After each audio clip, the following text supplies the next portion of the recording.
আমার মেয়ে সকালে উঠেই বলছে, মা কোয়াশ আলু তরকারি আর রুটি টিফিনে দেবে, আজ আমার স্কুল লেটে ছুটি হবে। এদিকে আজও আমারও ঘুম থেকে উঠতে ভীষণ লেট হয়ে গেছে। সেই শুনে আমিও তড়িঘড়ি করে কোয়াশ আলু সাথে সামান্য গাজর কেটে নিয়ে গ্যাসে কড়াই চাপিয়ে দিলাম। কড়াই গরম হতে হতেই দিয়ে দিলাম তেল, ফোড়নে দিলাম শুকনো লঙ্কা আর কালো জিরে।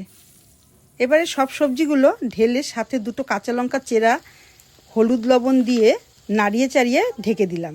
এদিকে সময় হয়ে গেছে স্কুলের। এদিকে মেয়ে বলছে, মা টিফিন রেডি হয়েছে। মানে এত তাড়াহুড়া করে আর করা যাচ্ছে না। এদিকে আবার ঢাকা খুলে দিয়ে বেশ ভালো করে নাড়িয়ে চাড়িয়ে লো ফ্লেমে কিছুক্ষণ ঢেকে রাখলাম।